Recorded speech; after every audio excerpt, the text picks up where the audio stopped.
मी मायाच्या लगामाला हलकेच हिसका दिला. तिने आनंदाने मान डोलावली आणि दुडक्या चालीने मार्गस्थ झाली. तिच्या गळ्यातील घंटी खुळखुळ वाजत होती. किर्र अंधारी रात्र. टिपूर चांदणं पडलं होतं. आभाळात आज चांदण्यांचंच राज्य होतं, पण चंद्राचा पत्ता नव्हता. कारण आज अमावस्या होती. आमचं गाव या आडबाजूच्या रेल्वे स्टेशनपासून चांगलं 7 ते 8 कोस लांब आहे. पक्काच काय, पण कच्चा रस्ता पण नाहीये. कुठं पायवाट तर कुठं गाडी वाट, इतकंच. सगळा मामला डोंगरदऱ्यांचा आणि माळरानांचा. वाटेत दिवसाही अंधार वाटावा अशी जंगल. या स्टेशनवर रात्री 11ला आणि पहाटे 3ला एक गाडी शिट्टी मारून जाते. बाकी शुकशुकाटच असतो. मी मात्र अशा आडवेळी इथे टांगा घेऊन येत असतो. आता न येऊन सांगतोय कोणाला. मायासाठी यावं लागतं बघा. माया म्हणजे माझ्या टांग्याची घोडी. तिच्या चांदीसाठी अशी अपरात्री धडपड करावी लागते. चांदी म्हणजे घोड्याचा आहार, गवत चारा असलंच काही बाई. आत्ता पण त्यासाठीच आलोय. एखादं पॅसेंजर भेटलं तर मायाच्या चांदीची सोयच होईल. नेहमीप्रमाणेच आज पण गाडी लेटच होती. रात्रीचे 12 वाजून गेले. अजून 11च्या गाडीचा पत्ता नाही. येईल 1-2पर्यंत. तोवर वाट पाहणं आलंच. पण हे आमचं नेहमीच असतं. मी आपला स्टेशनच्या बाहेर एकुलत्या एक लाईटीच्या खांबाला टेकून बसलेला असतो. बिडी काढली आणि शिलगावली. मिनमिनत्या मेणबत्तीसारखा पिवळा उजेड खांबावरच्या बल्बचा पडलाय. पांढऱ्या पिठाचा सडा टाकल्यागत चांदणं दिसतंय. त्यावर काळ्या सावल्याची जाळी रांगोळीसारखी वाटतीये. इतकी अमावस्येची रात्र, पण लांब डोंगरापलीकडनं पांढुरका उजेडाचा पट्टा दिसतोय. हवेत गारवा पण भरलाय. समोर माझ्या टांग्याकडं नजर टाकली. माया ऐटीत उभी होती. तिच्या घोट्याखालचे 4ही पाय काळे असल्याने ती स्वप्नातल्या घोड्यासारखी अधांतरी तरंगत असल्यासारखी दिसत होती. या कल्पनेचं माझं मलाच हसू आलं. माझ्या पायाजवळ आता 5-6 बिड्यांची थोटकं जमली होती. आता बस. इतक्याही बिड्या तब्येतीला चांगल्या नाहीत. गाडीची शिट्टी झाली. आली वाटतं. मी लगबगीने उठलो. गाडी स्टेशनात आली. थोडं थांबल्यासारखं करून पुन्हा शिट्ट्या मारत निघून गेली. मायला, अजून कसा कुणी प्रवासी स्टेशनाबाहेर येईना. का आज खाडा पडणार का? मी काय पाणी पिऊन झोपन, पण या घोडीचं कसं? असा विचार करत होतो. तोच एक जाडगेला बाबा खंडीभर पिशव्या आणि पोते घेऊन माझ्या टांग्याकडे येत होता. गावात जायचंय. काय घेणार? त्याने विचारले. तुम्हाला वाटेल ते द्या. म्हणजे? मी अव्वाच्या सव्वा मागणार या अपेक्षेत तो असावा. अशा अपरात्री, खडकाळ रस्ता म्हणून तुमची अडवणूक करणारा मी नव्हं. माझ्या मायाचं पोट भरल इतकं द्या म्हणजे झालं. कोण माया? अहो, माझी घोडी. ही काय टांग्याला जुंपली हाय. आमच्या दोघांचंही जगणं तुमच्यावर, म्हणजेच तुमच्यासारख्या गिऱ्हाईकांवरच अवलंबून असतं. तेव्हा तुम्हीच समजून द्या म्हणजे झालं. आणि हो, 4-5 घंटे लागतील गावापस्तोर जायला. तेव्हा पाणी बिनी भरून घ्या. वाटेत काय मिळत नाही. नुसतं माजलेलं जंगल हाय. डोंगरदऱ्याची वाट हाय. हो, पाण्याची बाटली आहे. मग ठीक हाय. आता बसा टांग्यात. तो मागल्या बाजूला बसला. तो बसताना टांगा चांगलाच कल्ला होता. काय भारी गिऱ्हाईक आहे. मी माझ्या जागेवर बसून हलकेच मायाच्या लगामाला हिसका दिला. मायाने आनंदाने मान हलवून दुडक्या चालीने गावचा रस्ता धरला. स्टेशन मागे पडून साधारण तासभर झाला होता. मायाच्या लईतल्या टापाच्या संगीताला रातकिड्यांचा सा बहर आणत होता. आता उतरणीची वाट लागली होती. डोंगर माथ्यावरची झाडी आता दाट होत होती. माया सारखे डोके हलवत होती. ती काय म्हणते मला कळत होते. झोपलाव का? मी मागे बसलेल्या प्रवाशाकडे पाहत विचारले. तो बसल्या जागीच डुलक्या घेत होता. थकला असावा. हो, जरा डोळा लागतोय. प्रवास झालाय ना 10-12 घंट्यांचा. झोपा झोपा, पर जरा सावधच झोपा. जंगली जनावरं असतात या वक्ताला, झडप घालत्यात. बाप रे, हे मला माहीतच नव्हते. आता तुम्ही जागे झाला तवर मी धार मारून येतो. तुम्ही बसा टांग्यात निवांत. मी टांग्याखाली उतरलो. एकदा पेंगुळलेल्या प्रवाशाकडे नजर टाकली आणि झाडामागे गेलो. धार मारून खिशातली चपटी तोंडाला लावली. जळजळते 2 गुटके घेतले. फर्मास नवी कोरी बिडी शिलगावली. असल्या गारव्यात बिडीचा झुरका काय आनंद देतो ते कळायला असल्या वेळेलाच बिडी प्यायला पाहिजे. मला जसजसा उशीर होऊ लागला तसा टांग्यातल्या प्रवाशाची चुळबुळ सुरू झाली. मायला, कुठं तडमडलंय बेनं कुणास ठाऊक. भकास आडरान, किरकिऱ्या काय सपाटून वरडत्यात. घुबडपण घुमाया लागलीत. त्यात ही काळीढूस अमावस्येची रात्र.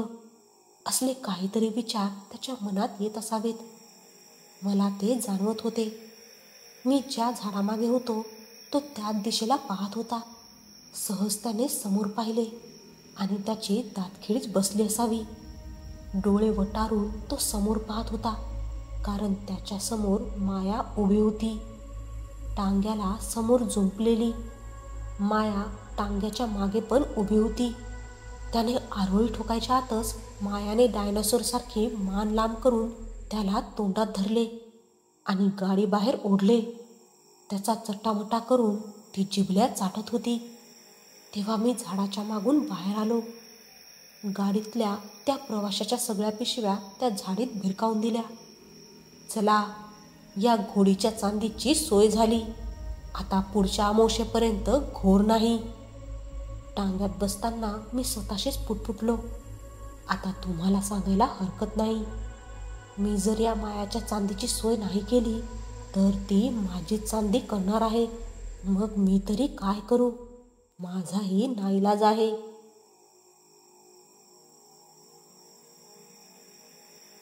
दुपारचे 12 वाजले होते. रखरखत्या उन्हात अनंता शेतात काम करत होता. तेवढ्यात त्याला फोनची रिंग ऐकू आली. झाडाला अटकवलेल्या शर्टच्या खिशातून त्याने फोन काढला आणि कानाला लावला. समोरून धीर गंभीर आवाज आला. आबा गेले. ते ऐकताच आनंदाच्या काळजात चर झालं आणि कपाळाला हात लावत तो जागीच बसला. आबा म्हणजे त्याचे थोरले मामा. अनंताचं बरंचसं बालपण आबांच्या घरी गेलं होतं, त्यामुळे आबांबद्दल त्याला विशेष आपुलकी होती. आबांसोबत घालवलेले सर्व क्षण त्याच्या डोळ्यांसमोरून तरळून गेले. काही काळ लोटला असेल. आबांच्या आठवणीत तो जागीच बसून होता, परंतु आता घरी जाणं महत्त्वाचं होतं. या जाणीवेने त्याने आपले डोळे पुसले आणि लगोलग घराची वाट धरली. घरी आल्यावर त्याने ताबडतोब ही बातमी आई आणि बायकोच्या कानावर घातली. भाऊ गेल्याचं ऐकून आई ढसाढसा रडू लागली. तसं अनंताची बायको तिला सावरू लागली. आता आबांच्या मैताला जाणे खूप गरजेचे होते, परंतु आईची तब्येत बरी नसल्यामुळे, शिवाय घरातला कर्ता पुरुष या नात्याने त्याने एकट्यानेच जायचं ठरवलं. आबांचं गाव अनंताच्या गावापासून 7 किलोमीटर अंतरावर होतं. अनंताच्या एका मित्राने त्याला बाईकवरून तिथे नेऊन सोडलं. घराजवळ येताच लोकांची जमवाजमव सुरू असलेली त्याला दिसली. घरातून रडण्याचे आवाज येत होते. आबांचं अखेरचं दर्शन घेऊन तो काही वेळ बाहेर घुटमळत राहिला. अंत्यविधी उरकेपर्यंत रात्रीचे 9 वाजले. त्यानंतर स्मशानभूमीतून सर्वजण आपापल्या घरी जाण्यास निघाले. अनंताही आबांच्या मुलाचा निरोप घेऊन आपल्या गावच्या दिशेने निघाला. बराच उशीर झाल्यामुळे शेवटची एसटी सुद्धा निघून गेली होती. मित्राला बोलावून घेण्याच्या उद्देशाने त्याने खिशातून मोबाईल काढला, परंतु दिवसभरातील फोनमुळे त्याच्या मोबाईलची बॅटरी संपून तो बंद झाला होता. शिवाय गावाच्या दिशेने जाणारा तो एकटाच होता. तेव्हा आता पायी चालत जाण्याशिवाय त्याच्याकडे पर्याय उरला नव्हता. त्यामुळे हातातील बॅटरीच्या प्रकाशात अरुंद डांबरी रस्त्यावरून झपाझप पावले टाकीत तो निघाला. रात्रीच्या नीरव शांततेत अंधारात गुडूप झालेल्या त्या रस्त्यावरून एखादा पिवळा ठिपका पुढे सरकत असल्याचा भास होत होता. रस्त्याच्या दुतर्फा गर्द झाडीखेरीज काहीच नव्हते. बॅटरीच्या प्रकाशात जेमतेम रस्त्याच्या आजूबाजूचे दिसत होते. अनंता स्वभावाने फार भित्रा होता. चालता चालता असंख्य विचार त्याच्या मनात घोळ लागले. भूत अस्तित्वात असतात यावर त्याचा ठाम विश्वास होता. आतापर्यंत थोर मंडळींकडून ऐकलेल्या भूतांच्या कहाण्या जशाच्या तशा त्याला आठवू लागल्या. मनातील भीती आता डोकंवर काढू लागली. भिरभिरणारी नजर फिरवत बिचकत तो चालत होता. दुरून कुठून तरी ऐकू येणारी कोल्हेकुई आणि त्याच्या चाहुलीने सरसर करत बाजूच्या झुडपातून पळून जाणाऱ्या प्राण्यांच्या आवाजानं त्याचं अंग शहारत होतं.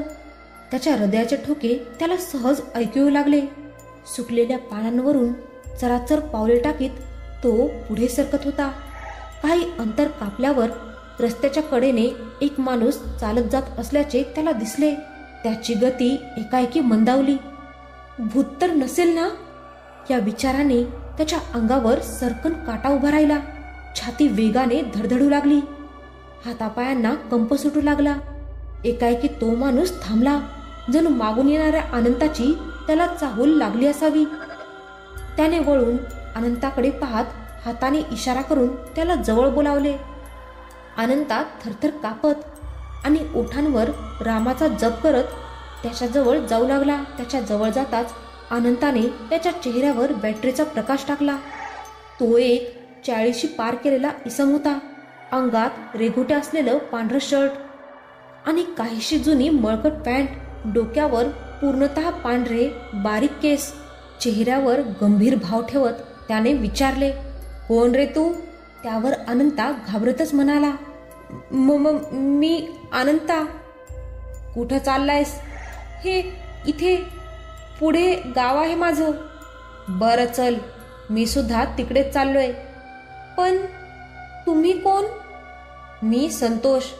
तुझ्या गावच्या आधी एक वाडी लागते, तिथे राहतो. एवढ्या रात्री कुठे गेलेलात? अरे मागच्या गावात एका मैताला गेलो होतो. आबांच्या? हो. तुला कसं माहिती? तू पण गेला होतास का? हो, माझे मामा लागतात ते.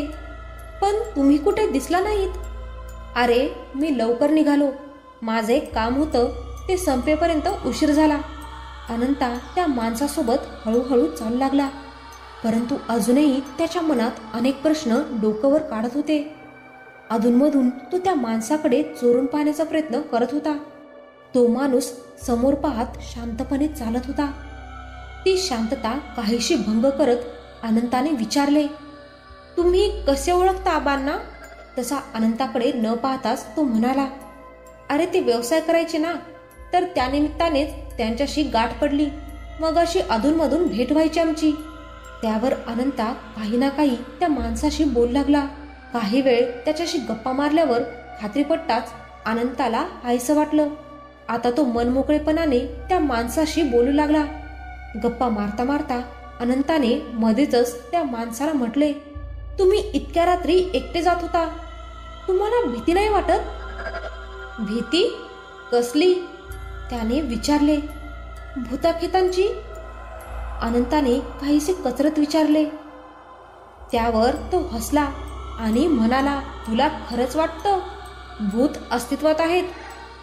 काहीशा ओशाळलेल्या अवस्थेत अनंता म्हणाला, हा म्हणजे आमच्या इकडची मोठी माणसं सांगतात, मग असतीलच. असं काही नसतं. सर्व आपल्या मनाचे खेळ असतात. फक्त घाबरायचं नाही, बिनधास्त राहायचं. त्यांचं बोलणं ऐकून अनंताच्या मनातली उरलीसुरली सर्व भीती नाहीशी झाली आणि मजेत त्याच्यासोबत तो चालू लागला. सोबत मिळाल्यामुळे तो आनंदी होता. पण त्याचा हा आनंद फार काळ टिकला नाही. अचानक त्यांच्या मागून कोणीतरी चालत येत असल्याचा त्यांना आवाज येऊ लागला. त्यासोबतच घुमराचाही आवाज कानी पडत होता. मागची पावले जड भासत होती. ते ऐकून अनंताच्या मनात पुन्हा भीती डोकावू लागली. घाबरतच तो मागे पाहण्याचा प्रयत्न करू लागला. तितक्यात सोबत असलेल्या माणसाने त्याला रोखले आणि म्हटले, मागे पाहू नकोस अजिबात. का? डोळे विस्फारून अनंताने विचारले. वेळ आली की सांगेन. आता काही न बोलता शांत चालत राहा. त्या माणसाचा चेहरा गंभीर झाला होता. अनंता आतून पुरता घाबरला होता. मागील चालण्याचा आवाज जोरजोरात येऊ लागला. भीतीने त्याची छाती फुलून गेली. तो जमेल तेवढ्या घाईत त्या माणसासोबत चालत होता आणि एकाएकी एक नाग त्यांच्या पुढ्यात येऊन थांबला. त्यासरशी दोघेही दचकले आणि जागीच थांबले. तो नाग दोघांच्या दिशेने जोरजोरात फुतकारू लागला. त्यांच्याजवळ येऊ लागला. मागील आवाज जवळ येऊन ठेपला होता. अनंताच्या शरीराची गाळण झाली होती. त्या माणसाने अनंताचा हात घट्ट पकडला आणि त्याला म्हणाला, घाबरू नकोस, मी आहे सोबत. मी तुला तुझ्या गावी नेऊन पोहोचवेन. दोघेही त्या नागाला वळसा घालून पुढे निघाले. तो माणूस जवळजवळ ओढतच अनंताला नेऊ लागला. चालता चालता अनंता ठेचाळत होता, परंतु तो माणूस मात्र सहजपणे त्या अंधारात रस्ता कापीत होता. आता मागील आवाज काहीसा कमी झाल्याचे जाणवले. तसं त्या माणसाच्या चेहऱ्यावर सुटल्याचे भाव दिसू लागले. तो अनंताला जंगलाच्या दिशेने नेऊ लागला. तसा अनंता जागीच थांबला. इथे कुठे चाललाय? तोंड बंद ठेव आणि चालत राहा. इथून एक जवळचा रस्ता आहे जो सरळ गावात जातो. तो माणूस काहीसा रागात म्हणाला. त्याचं हे रूप पाहून अनंता काहीसा घाबरला आणि त्याला काही बोलणार इतक्यात जंगलातून एक वाघ त्यांच्या दिशेने चालून आला. तसे दोघेही जागीच खेळले. वाघ आपली करडी नजर ठेवून घुरघुरत एक एक पाऊल टाकत त्यांच्या दिशेने येऊ लागला. तो माणूस अनंताला पकडून वाघाच्या प्रत्येक पावलावर हळूहळू मागे सरकू लागला. अनंताच्या हातावरील त्याची मूठ घट्ट आवळली गेली. वाघ झेप घेण्याच्या तयारीत होता. तो माणूस वाघाकडे पाहत ओरडला, माझ्या वाटेतून बाजूला हो, ही माझी शिकार आहे. त्या माणसाचा आवाज आता विचित्र आणि भेसूर येऊ लागला. तशी अनंताची नजर त्याच्यावर गेली आणि त्याच्या पायाखालची जमीनच सरकली. भीतीने त्याची बोबडीच वळाली. तो माणूस नसून एक भूत होतं. त्याचे पांढरे डोळे खोबणीतून बाहेर आले होते. सुकलेल्या चेहऱ्यावर असंख्य जखमा होत्या. त्यातील रक्त पार गोठून गेलं होतं. ओठांचे तुकडे पडलेले होते. गळ्यावर एखादी सुरी फिरवल्याप्रमाणे खोल सुकलेली जखम होती. दात चावत खुनशी नजरेने तो वाघाकडे पाहत होता. अनंताची भीतीने दाणादाण उडाली.